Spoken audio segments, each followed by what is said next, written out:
أعوذ بالله من الشيطان الرجيم. بسم الله الرحمن الرحيم. إن أحسنتم لأنفسكم وإن أسأتم فلها فإذا جاء وعد الآخرة ليسوءوا وجوهكم وليدخلوا المسجد كما دخلوه أول مرة وليتبروا ما علوا تتبيرا. حضرات، دوسرا عشرہ شروع ہو چکا ہے اور قرآن مجید کے 15 پاروں کی تلاوت اللہ کے فضل و کرم سے ہم نے سن لیا ہے، بلکہ آگے قرآن سے زیادہ سن لیا ہے۔ آپ نے دیکھا ہوگا 15ویں پارے میں سورہ کہف جو جمعہ کے دن پڑھنا فتنوں سے حفاظت کا ذریعہ بتایا جاتا ہے، سورہ کہف کے 30ویں صفحے میں ہر قرآن میں قرآن پڑھنے والوں کو معلوم ہوگا ایک لفظ نارمل رائٹنگ سے بڑا لکھا ہوا رہتا ہے، وَلْيَتَلَطَّفْ وَلْيَتَلَطَّفْ۔ سبھی کو معلوم ہوگا کیوں لکھا ہوا رہتا ہے، کبھی کسی نے پوچھا نہیں، لیکن میں اپنے سامعین کو بتانا چاہتا ہوں کہ یہ لفظ کیوں بڑا لکھا ہوا ہے۔ اس کے بازو جہاں وہ لفظ لکھا ہوا ہے، اس طرف ایک سطر عربی میں لکھی ہوئی ہے۔ کیا لکھا ہوا ہے اس میں لکھا ہوا ہے وَلْيَتَلَطَّفْ میں تا کے بعد جو لام شروع ہو رہا ہے، تا تک آدھا قرآن ہے حروف کے اعتبار سے۔ پورے قرآن میں جتنے حروف ہیں اس کا ٹھیک آدھا وَلْيَتَلَطَّفْ میں دوسرے لام سے پہلے ختم ہوتے ہیں آدھے حروف، پھر وہ لام سے وَلْيَتَلَطَّفْ میں جو لام ہے دوسرا، وہاں سے آخر 30ویں پارے تک حروف کے اعتبار سے باقی کا آدھا قرآن ہے، اس لیے وہ لفظ وہاں پر بڑا لکھا ہوا ہے۔ اور 3 منزلیں بھی آج ہو چکی ہیں، 15ویں پارے کے ختم کے ساتھ منزلیں بھی 3 ہو چکی ہیں، 4تھی منزل بلکہ شروع ہو چکی ہے۔ قرآن میں 7 منزلیں ہیں۔ خیر، آئیے آج آپ کو سورہ بنی اسرائیل اور سورہ کہف جس کی تلاوت کیا آپ نے سنی ہے، سورہ بنی اسرائیل 15ویں پارے میں شروع ہوتا ہے، اسی کا دوسرا نام سورۃ الاسراء بھی ہے۔ یہ پوری سورت بہت اہم سورت مانی جاتی ہے۔ دیکھیے قرآن کا ہر حصہ اہم ہے، ایسا نہیں ہے کہ کوئی حصہ اہم ہے کوئی غیر اہم ہے۔ بعض مضامین بعض اعتبار سے زیادہ اہمیت کے حامل ہوتے ہیں۔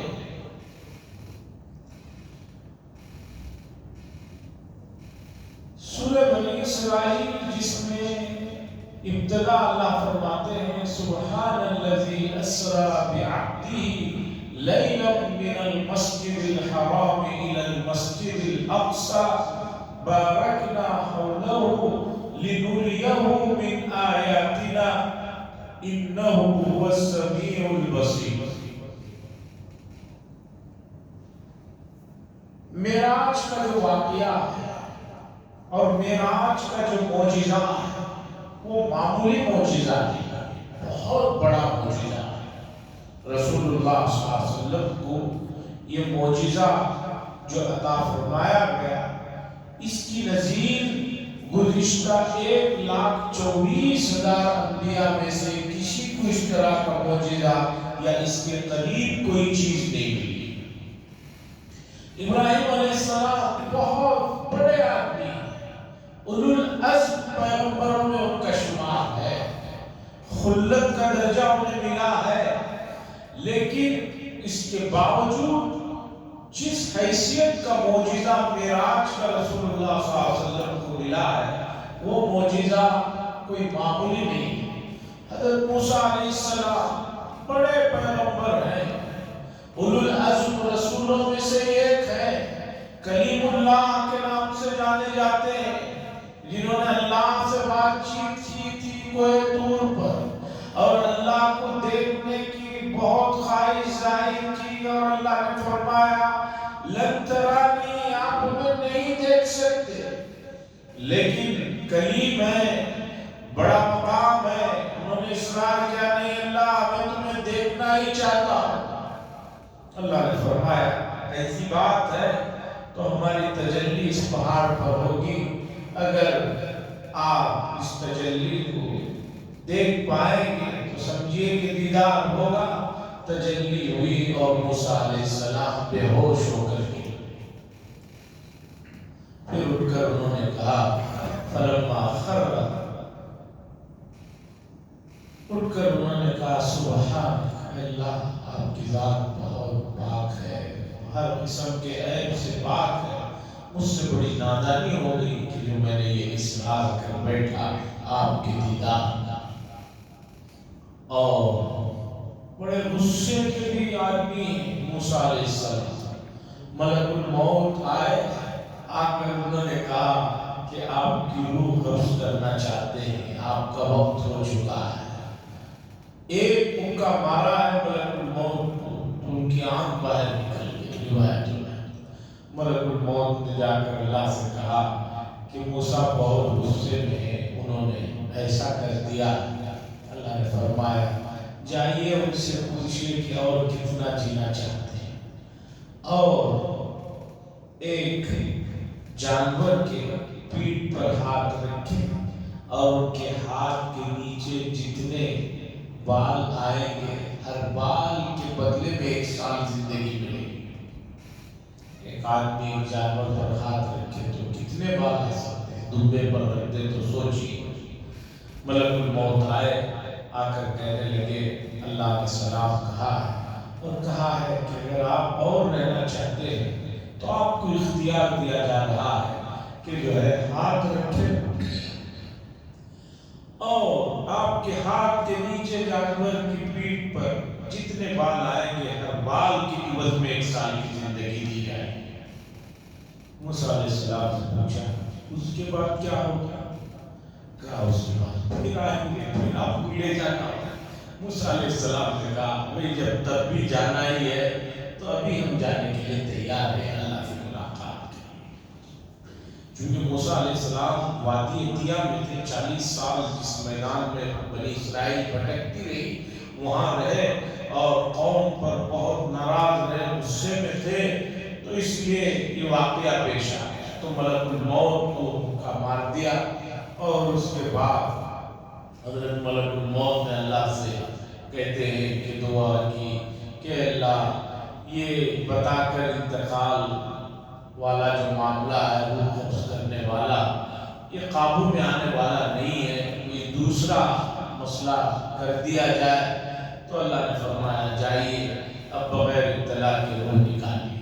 آپ نکال کر لے چلے جائیں گے، لیکن جو آدمی چلا گیا اس کے قریبی رشتہ دار آپ کو کچھ نہیں کہیں گے، آس پاس والوں کو ہی کہیں گے.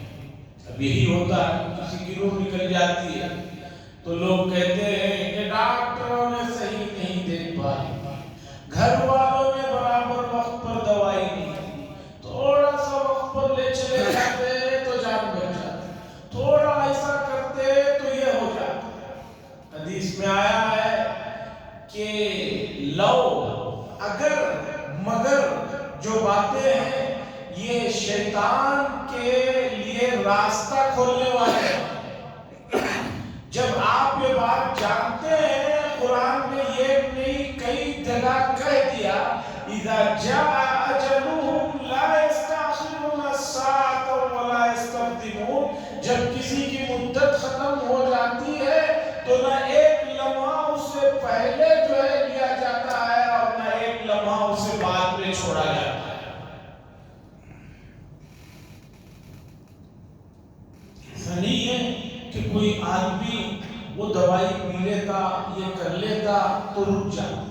اسباب کو اختیار کیجیے، اسباب اختیار کرنے کے باوجود ایک آدمی کی روح نکل جاتی ہے تو اب اللہ کی طرف اس معاملے کو تفویض کر کے صبر کر لیجئے پہلے دفعے۔ حدیث میں ہے اول مرحلے میں جو آدمی صبر کر لیتا ہے اس کے لیے بہت اجر ہے، بڑے فضائل ہیں۔ بعد میں تو 24 گھنٹے کے بعد تو صبر کرنا ہی پڑتا ہے، 3 دن کے بعد تو صبر کرنا ہی پڑتا ہے۔ جو پہلا مرحلہ ہے دکھ کا، تکلیف کا، اس موقع پر صبر کرو گے تو بہت فائدہ ہوگا، بہت اس کا اجر ہوگا۔ بہرحال انبیاء کی جو تعداد ہے وہ 1,24,000 یا ایک روایت کے مطابق 1,80,000 انبیاء، اس میں 313 رسول ہیں، 313 رسول ہیں۔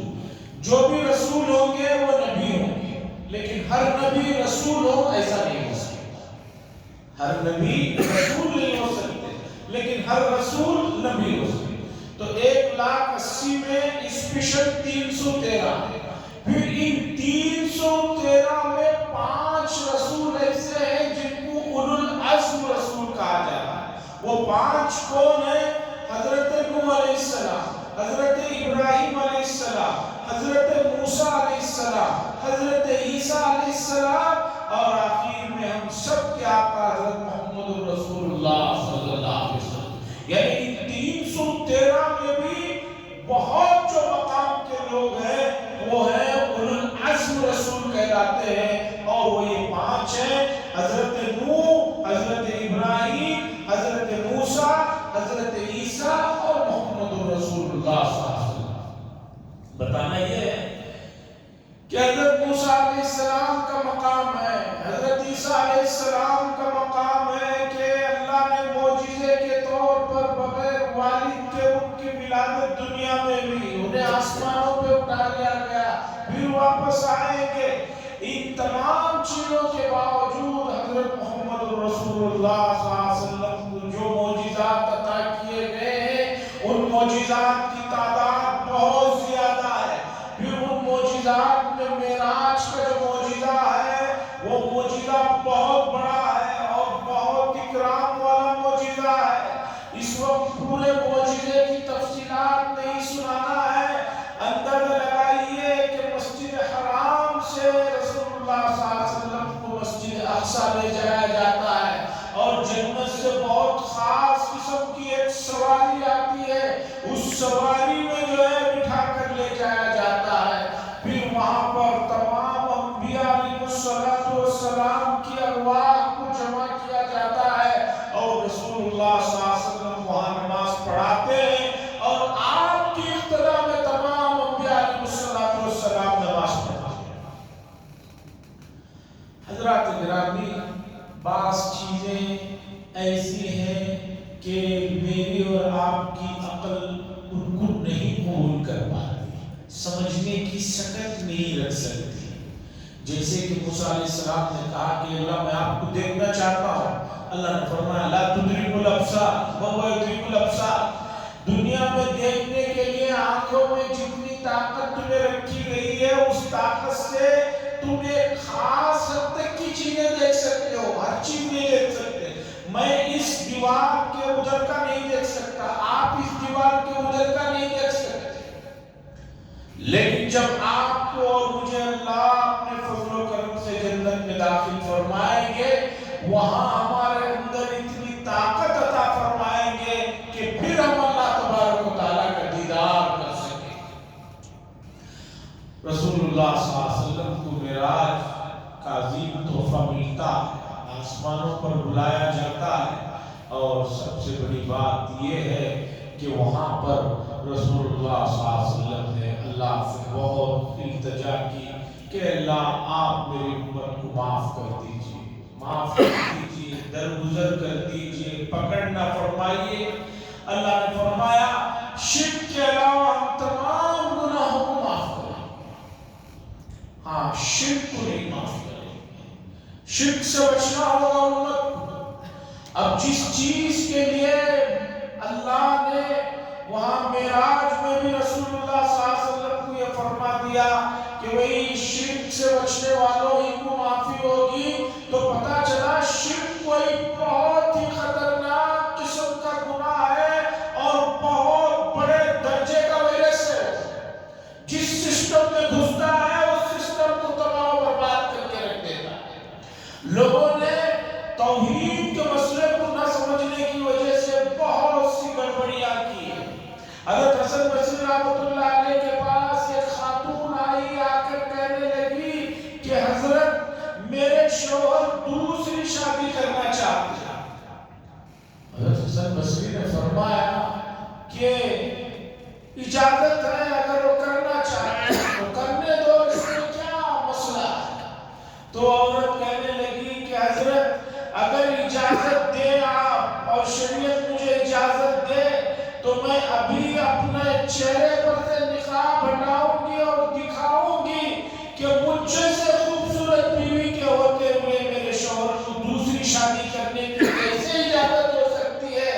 یہ بات اس عورت نے کہی. حضرت حسن بصری رحمۃ اللہ علیہ نے اس کی اس بات کو سن کر جو ہے بے ہوش ہو گئے.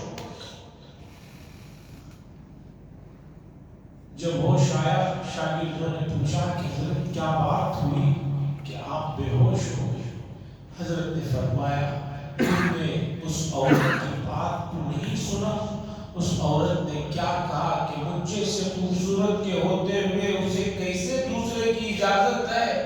یہی سوال اللہ میدان محشر میں پوچھیں گے کہ مجھ جیسا رب ہوتے ہوئے جو ہر طرح تمہاری جو ہے رہنمائی کر رہا ہے، ہر قسم کی سہولتیں دے رکھا ہے، تم نے کیسے میرے ساتھ دوسرے کو شریک کر لیا.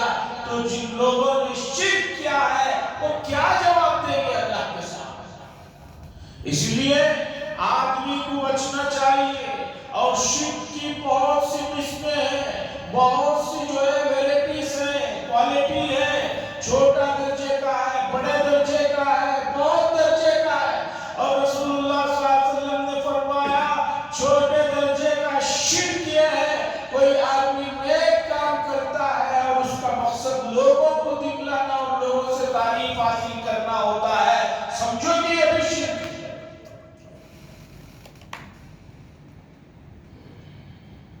نماز پڑھ رہا ہے، اللہ کے لیے پڑھ رہا ہے، لیکن کسی آدمی کے دل میں آ جائے لوگ میری نماز کو میری تعریف کریں، حدیث میں آتا ہے شرک اصغر ہے. قیامت کے دن اللہ بلائیں گے اس آدمی کو کہ تم نے جو نماز پڑھی تھی ہمیں راضی کرنا مقصد نہیں تھا، لوگوں میں نام کمانا مقصد تھا، سو لوگوں نے دنیا میں تمہاری تعریف کر دی. آج اگر تم ان سے کچھ مانگ سکتے تو وہاں پر وہ لوگ کہیں جاؤ مانگو اور چھوٹے. توحید یہ ہے کہ ہر معاملے میں آدمی اپنے تمام امور کو اللہ کی طرف تفویض کرے. بایزید بستامی رحمۃ اللہ علیہ کا مشہور واقعہ ہے. ان کا انتقال ہوا، انتقال کے بعد کسی نے ان کو خواب میں قریبی لوگوں نے دیکھا تو پوچھا کہ کیا ہوا. حضرت بایزید بستامی رحمۃ اللہ علیہ نے بتایا کہ اللہ کے دربار میں پیشی ہوئی، بڑا کٹھن مسئلہ ہے، کسی طرح اللہ نے جو ہے بیڑا پار کر دیا. شاگردوں نے کہا کہ حضرت آپ کے ساتھ اگر ایسا معاملہ ہے تو ہم سب لوگوں کے ساتھ کیا ہوگا، واقعہ کیا ہوا ذرا بتائیے. حضرت بایزید رحمۃ اللہ علیہ نے بتایا کہ بھئی جب مجھے دفنا کے گئے تو فرشتے آئے، آ کر انہوں نے کہا کہ اللہ پوچھ رہے ہیں کہ اللہ کے دربار میں آپ آئے ہیں، ایک دوست کے پاس تحفے لے کر آتا ہے، کیا تحفہ لے کر آئے. حضرت بایزید بستامی رحمۃ اللہ علیہ فرماتے ہیں میں نے سوچا نمازوں کا تحفہ پیش کروں. پھر میں سوچا نمازوں میں تو کبھی بھول ہوئی ہے، کبھی سجدے سو کیا ہو، کبھی چوک ہوئی ہے. پھر سوچا روزوں کا، وہاں بھی کبھی نظر آئی. آخر میں نے سوچا کہ توحید کا تحفہ پیش کروں کہ اللہ پوری زندگی ہر معاملے میں نے آپ کو جو ہے یہ کیا کہ سب کچھ آپ کی طرف سے ہوتا ہے، آپ خالق ہیں، مالک ہیں، رازق ہیں. اللہ نے فرمایا تو اس رات کا کیا ہوا، دودھ والی رات کے قصے کو یاد کیا. شاگردوں نے پوچھا کہ حضرت دودھ والی رات کا کیا قصہ ہے. حضرت بایزید بستامی رحمۃ اللہ علیہ نے فرمایا ایک روز رات میں خلاف معمول دودھ پی کر سو گیا، رات میں رات کے حصے میں میرے پیٹ میں درد شروع ہوا تو میں اٹھا اور اٹھ کر میرے زبان سے نکلا یہ دودھ پینے کی وجہ سے میرے پیٹ میں درد ہوا ہے۔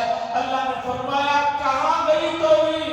تم نے تو یہ کہا تھا کہ ہر چیز میری طرف سے ہوتی ہے، لیکن اس رات تم نے کیا کہا؟ دودھ کی وجہ سے تکلیف ہو رہی ہے۔ اس بات پر اللہ نے بتا دیا۔ محمد علی جوہر برادران، ملک کی آزادی میں جن لوگوں کا بڑا حصہ ہے ان میں محمد علی جوہر کا نام بھی ہے۔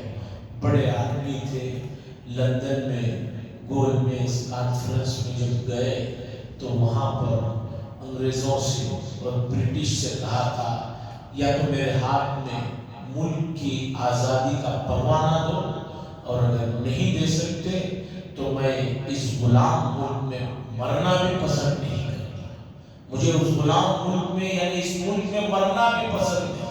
اور اللہ کا کرنا دیکھیے ان کا انتقال وہی ہوا، بعد میں فلسطین میں لے جا کر ان کو دفنایا۔ ایسے ہمارے فریڈم فائٹر لوگ تھے جنہوں نے ملک کی آزادی کے لیے جو رول ادا کیا ہے، ان کا بڑا حصہ ہے۔ امت انہیں بھلا رہی ہے اور شکوہ یہ ہے کہ بھئی کچھ معلوم ہی نہیں، جب آپ خود بھول رہے ہیں اپنے لوگوں کو تو دوسرا کون کیوں یاد رکھے گا؟ سلطان ٹیپو شہید ہمارے قریب سب سے قریبی آدمی ہے، اتنے بڑے آدمی پر اس طرح کے الزامات، اس طرح کی چیزیں ہو رہی ہیں، کوئی ان کے دفاع میں جس طرح خود برادران وطن کے بعض رائٹر لکھ رہے ہیں اس طرح کی کوئی بات نہیں۔ محمد علی جوہر صاحب کی بات کہہ رہا تھا، ان کا ایک بڑا مشہور شعر ہے، انہوں نے کہا توحید یہ ہے کہ خدا میدان محشر میں یہ کہے کہ بندہ خفا ہے تیرے لیے پوری دنیا سے، یہ بندہ جو ہے خفا رہا پوری دنیا سے صرف اللہ تیرے خاطر۔ دنیا میں ہمیں جو ہے توحید کو کامل اپناتے ہوئے بہت سی چیزوں کا واسطہ پڑتا ہے۔ کبھی یہ دل میں خیال آتا ہے کہ معاشرہ کیا کہے گا، کبھی خاندان کے بارے میں سوچنا پڑتا ہے، دوستوں کے بارے میں سوچنا پڑتا ہے، دوسروں کے بارے میں سوچنا پڑتا ہے۔ آپ اگر ان کے بارے میں سوچتے رہیں گے تو اللہ کے بارے میں کب سوچیں گے؟ توحید یہ ہے کہ آپ ہر معاملے میں اللہ کو سوچئے، اللہ کیا کہیں گے، اللہ کیا چاہتے ہیں یہ سوچئے، یہ نہ سوچئے کہ معاشرہ کیا کہہ رہا ہے، بیوی بچے کیا کہہ رہے ہیں، دوست لوگ کیا کہہ رہے ہیں، برادران وطن کیا کہیں گے، اسے چھوڑیے۔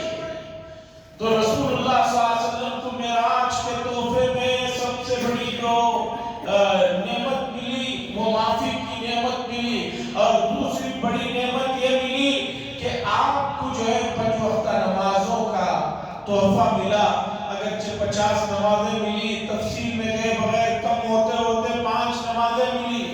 مفسرین نے لکھا ہے تمام احکامات دنیا میں وحی کے ذریعے سے فرض ہوئے ہیں، لیکن نماز کو آسمانوں پر بلا کر فرض کیا گیا ہے۔ اس سے اندازہ لگائیے کہ نماز کا کیا مقام۔ صحیح کہا ابوالکلام آزاد صاحب نے، لوگ معراج کے قصے کو تو بہت دلچسپی سے سنتے ہیں، لیکن معراج میں جو تحفہ اللہ کے نبی صلی اللہ علیہ وسلم کو ملا، اس تحفے کو جو لا کر ہمیں دیے اس کو برباد کر رہے ہیں، ضائع کر رہے ہیں، اس کے خلاف کوئی توجہ نہیں ہے، اور وہ نماز۔ عزیزان گرامی، نماز جو ہے بڑی عبادت ہے، نماز جو ہے آدمی کو بہت سی چیزیں سکھاتی ہے، اور ان چیزوں کو سیکھ کر آدمی آگے کے مرحلے میں جو ہے کامیاب ہو سکتا ہے۔ جو آدمی نماز میں ناکام ہے سمجھیے کہ وہ باہر کی بہت سی لائف میں بھی وہ ناکام ہی رہتا ہے۔ معراج کے تحفے کے بعد اس صورت میں اللہ نے اپنا ایک اصول بتایا بنی اسرائیل کے لیے۔ بنی اسرائیل رسول اللہ صلی اللہ علیہ وسلم سے پہلے ایک دنیا کی بہت مہذب اور محترم امت تھی، بہت انبیاء گزرے تھے، لیکن ان لوگوں نے جب نافرمانیاں شروع کی تو اللہ تعالیٰ نے ان کے اوپر ایک ظالم بادشاہ کو مسلط کر دیا جس کا نام ہے بخت نصر۔ وہ آدمی فلسطین میں داخل ہوا ہے، 70,000 سے زیادہ یہودیوں کو قتل کیا اور 70,000 سے زیادہ لوگوں کو سنگلوں میں چینوں میں باندھ کر گھسیٹتے ہوئے اپنے علاقے میں، انہی میں حضرت دانیال علیہ السلام بھی ہے۔ پھر ان لوگوں کو اپنی غلطی کا احساس ہوا، توبہ کیا اور پھر سدھرے تو اللہ نے پھر ان کو مقام عطا فرمایا، عزت عطا فرمایا۔ لیکن آپ جانتے ہیں کہ بعض جانوروں کو اچھی چیزیں ہضم نہیں ہوتی، اسی طرح چند ہی دنوں کے بعد پھر ان لوگوں نے بےہودگیاں شروع کی، پھر اللہ نے ایک ظالم بادشاہ مسلط کیا، پھر اس نے اینٹ سے اینٹ بجائے مسجد اقصیٰ کی اندر جو ہے آگ لگا دی، توریت کے نسخوں کو جلا دیا، بڑا اس نے جو ہے ادھر بچا، پھر قید بنا کر لے گیا۔